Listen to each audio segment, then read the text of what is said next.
তো বড় পর্দা মানেই বড় পর্দা, সেখানে বড়ভাবেই উঠতে হবে, সেখানে বড়ভাবেই যেতে হবে, সেজন্য প্রস্তুতির অনেক দরকার আছে। জবার রেসটা এখনো রয়ে গেছে আসলে, যে আমাকে তৈরি করেছে এরকম একটি কাজ হচ্ছে জবা। আমরা আর্টিস্টরা সব পরিবেশে খাপ খাইয়ে চলতে পারি। নোয়াখালীর ভাষাটা আমার জন্য একটু টাফ, যেহেতু আমি এই ভাষায় কখনো কাজ করা হয় না এর আগে, সেজন্য একটু কষ্ট হচ্ছে। তারপরেও কোয়ার্টিস্টরা ধরিয়ে দিচ্ছে, ডিরেক্টর ধরিয়ে দিচ্ছে, সেজন্য প্রবলেম হচ্ছে না। আর বৃষ্টি গরম সব কিছু মিলিয়ে কষ্টের মধ্যেও ভালো লাগছে। আর যেহেতু ডিরেক্টর এখানে অরণ্য আনোয়ার ভাই, তো তিনি খুব শিখিয়ে পড়িয়ে দিচ্ছে, কাজটি ভালোই হবে আশা করি। নতুন একটা অভিজ্ঞতা দরকার ছিল আসলে আমার কাজের ক্ষেত্রে, সেজন্য মনে হয় এই কাজটি করা আমার জন্য দরকার ছিল আসলে, সেজন্য যুক্ত হওয়া, তাছাড়া কোনোরকম কিছু নেই। আর আমরা এই কাজটিতে যুক্ত হওয়ার আগেই প্রায় 3 থেকে 4 দিন আমরা কোয়ার্টিস্টরা সবাই মিলে অনেক মিটিং করেছি, রিহার্সেল করেছি। আশা করি কাজটি ভালো হবে আর কি, সেই প্রত্যাশায়। 100% সাপোর্টিভ নির্মাতা এবং টেকনিক্যাল টিম সবাই শুরু করে, সেই জন্যই এত সুন্দর করে কষ্টের মধ্যেও আমরা হাসি খুশি থেকে কাজটি করতে পারছি।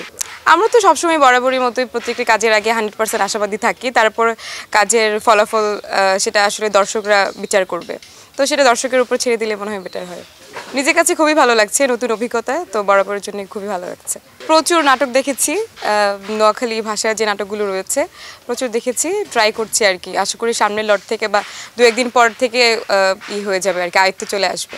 প্রথমে হচ্ছে ক্ষমা প্রার্থী, যেহেতু আমরা ফ্লুয়েন্টলি তাদের মতো কথা বলতে পারি না, চেষ্টা করছি, তবে একদিন হয়ে যাবে ইনশাল্লাহ। না, এখন আর কিছু বলবো না, তারা নাটক দেখে বুঝতে পারবে। সামনে রিসেন্ট হচ্ছে 2টা টিভিসি করেছি,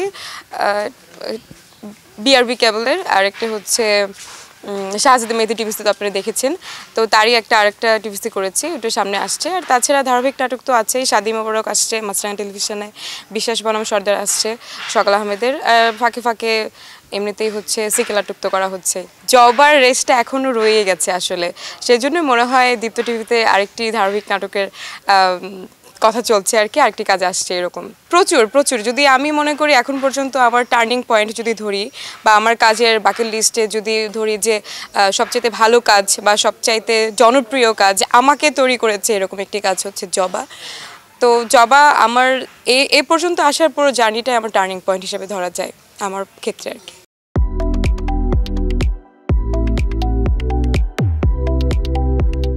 পরিবেশের সাথে একটু খাপ খাইয়ে নিতে প্রবলেম হয়, তাছাড়া রাস্তাঘাট ট্রান্সপোর্ট ব্যবস্থা, ট্রাফিক জ্যাম, এইটুকুই সমস্যা, তাছাড়া কোনো সমস্যা না। কারণ যেহেতু আমাদের এখানে যারা আছে টিম মেম্বার সবাই পরিবারের মতোই, তো বাসার যে পরিবার যারা আছে, বাসার ফ্যামিলি মেম্বার, তাদের চাইতে তারা বেশি আপন হয়ে গেছে, কারণ 24 ঘন্টার মধ্যে তাদের কাছে আমরা থাকি সবচেয়ে বেশি সময়। তো সেক্ষেত্রে কোনো প্রবলেম হচ্ছে না, হোক উত্তরা, হোক পুবাইল, হোক দেশের যে কোনো জায়গায়। তো আমাদের জন্য সব জায়গা হচ্ছে কমফোর্ট জোন, আমরা আর্টিস্টরা সব পরিবেশে খাপ খাইয়ে চলতে পারি। টাইপ চরিত্রগুলো বেশি আমার পছন্দের আর কি, আমার মনে হয় সবাই একই কথা বলবে, বাস্তব জীবনের সাথে যাদের মিলে যায় এই টাইপ চরিত্র করতে আমি চাই আর কি। বড় পর্দায় তো আসার ইচ্ছে আছে, ওই ইচ্ছা থেকেই তো আসলে মিডিয়াতে অ্যাক্টিং ক্যারিয়ারে কাজ করা।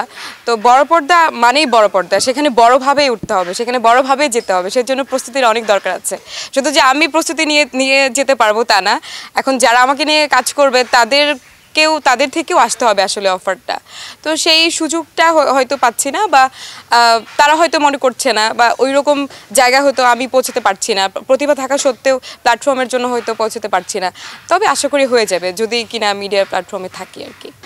প্রতিনিয়ত তো আমরা চর্চা করেই যাচ্ছি, একটা রিহার্সেল হচ্ছেই, শিখছি, শেখার তো আসলে কোনো শেষ নেই।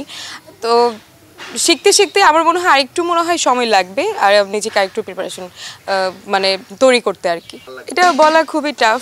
গল্পের ক্ষেত্রে বা নিজের ক্যারিয়ারের ক্ষেত্রে আমি অবশ্যই চিন্তা করব যারা এখন লাইমলাইটে আছে, মেইন স্ট্রিমে কাজ করছে, যারা খুব বেশি প্রমিনেন্ট, তাদের সঙ্গে কাজ করা, যেহেতু আমি খুব নতুনদের মধ্যে একজন। তো আমি তো অবশ্যই চাইবো যারা কিনা এখন স্টার তাদের সঙ্গে কাজ করতে, এটা আমার চাওয়া থাকবেই। কিন্তু ওইভাবে মিলে না হয়তো, বা মিলে গেলে তখন দেখা যাবে একটা বড় ব্লাস্ট হয়ে যাবে। স্টার বলতে এখন যারা কাজ করছে, যারা এখন স্টার, আপনারা যারা স্টার বানিয়েছেন তারাই স্টার। আমি আসলে শুধু আমার ক্ষেত্রে যেটা হয়, আসলে অতটা সময় পাই না আমরা, খুবই কনজাস্টেড টাইম, তো সেক্ষেত্রে সময় হয়ে ওঠে না। এখন বেশিরভাগ হচ্ছে একদিনে সিঙ্গেল নাটকগুলো হয়, দেখা গেছে যে পরপর শুটিং থাকে, তো পরপর শুটিং থাকার জন্য নিজেকে না ওইভাবে প্রস্তুতি নিজে নিতে পারি না। শুটিং শেষ করে বাসা চলে যাচ্ছে, আর 2টা-2:30 বেজে যাচ্ছে, তারপর দিন সকাল 6টায় গাড়ি থাকে। তো সেক্ষেত্রে খুব টাফ হয়ে যায় আমাদের জন্য, অ্যাক্টিং করাটা টাফ হয়ে যায়। সেখান থেকেই টুকটাক যতটুকু করতে পারছি বেড়ে উঠছে আর কি। নিজের প্রিপারেশন তো থাকেই যে কস্টিউম কি হবে আসলে সেই ভাবনা স্ক্রিপ্ট পড়তে পড়তে কল্পনা করি তখনই চলে আসে যে না এই টাইপ ড্রেস পরলে আমার মনে হয় এই ক্যারেক্টারের সঙ্গে যাবে এই আর কি তাছাড়া কোনো কিছু না আর যদি নিজ থেকে যদি কনফিউশন থাকে তখন ডিরেক্টর এডি ওদের সাথে কথা বলি তখন ওরা বলে যে আপু না এইগুলো হলে ভালো হয়